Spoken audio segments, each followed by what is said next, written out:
তুই কোন সাহসে 50,000 টাকা লই আইলি? বাবু ভাই, আমার কাছে আর টাকা নাই। ও লে লে লে লে, টাকা নাই? ভাই আমারে মাফ করে দেন। ও লে লে লে, মাফ কইরা দে না। আজিস নে, এখন বাকি টাকা বাই কর। বাবু ভাই, বর্তমানে আমার আর্থিক অবস্থা খুব খারাপ। 500 মেশিন দেয়া গার্মেন্টস বসাইতাছ, তোমার আর্থিক অবস্থা খারাপ? না ভাই, আসলে গতকাল চিটাগাং পোর্ট থেকে মেশিনগুলো ছাড়াতে অনেক টাকা ট্যাক্স লাগছে। এই এই, তোরা ব্যবসা শুরু করার আগে ওই বাজেট নাকি কস, কোথায় কত টাকা খরচ করতে হয় এর একটা হিসাব করস না? জি করি। বিল্ডিং ভাড়া 30 লাখ, মেশিন 40 লাখ, সরকারি ট্যাক্স 10 লাখ, কাঁচা মাল 10 লাখ, এইরকম একটা হিসাব করস না? জি করি। ওই হিসাবে 1 নাম্বার লেখা উচিত ছিল আমার সদ্যে বড় ভাই মাননীয় বাবু ভাই 1 লক্ষ টাকা।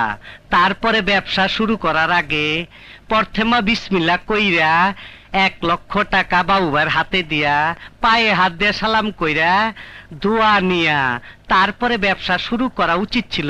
ওস্তাদ, এই জন্যই হালাতো ব্যবসায় কোনো আয় বরকত নাই। হ্যাঁ, পীর ফকিরের দরগার মতো কালক্রমে এই নিয়মটি সর্বস্তরে চালু হয়ে যাবে। আমার কবি কি কইছে এটা হুঁচস? ও কবিতা লেখে, ও বুদ্ধিজীবী। 50,000-এ হবে না। টাকা বাই কর, টাকা বাই কর। কষ্ট লাগে?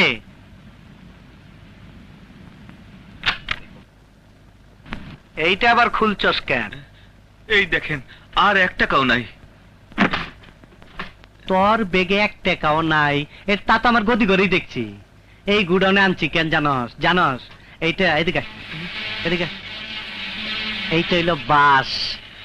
1 বাসের উপরে হাত পাও রাইখা আরেক বাস উপরে দিয়া বাস ছেঁচাতে এইটার কয় বাস ছেঁচা। এদিকে এদিকে, এই যে রশি দেখতাছস, এই রশি দিয়া উপরে ঝুলাইয়া এই এই এই খারাপ খারাপ, এই যে রডটা দেখতাছস না, এই রডটা দা এদিকে। ওই যে চুলা দেখতাছস, চুলা এইটা দেখ, কিন্তু ভাত রান্ধা হয় না।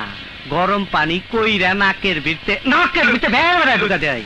এইসব কাম করা শুরু হওয়ার আগে চেক আছে। আচ্ছা ঠিক আছে, লেখ। টাকার আগে দিলে তার উত্তর কুপ্তা খাইতা না। লেখ শুয়ার হাত পা কাঁপে। টাকা পয়সা ব্যাংকে আছে তো, নাহলে হাত পা কাইটা আলামু কিন্তু। হে মহাশক্তি, হে সৃষ্টিকর্তা, হে ঈশ্বর, আজ বুঝিতে পারিলাম তোমাকে। তুমি মহাশক্তি, তবুও তুমি অত্যাচারী নও স্বৈরাচার। কিন্তু মানুষ সামান্য শক্তি পেয়ে কত অত্যাচারী, কত স্বেচ্ছাচার। এবার বুঝেছি কেন তুমি দয়ালু, কেন তুমি ঈশ্বর। এই কবি, কি কাজ তুই? একটা কবিতা রচনা করলাম। আমার বিরুদ্ধে গেল না তো? না না,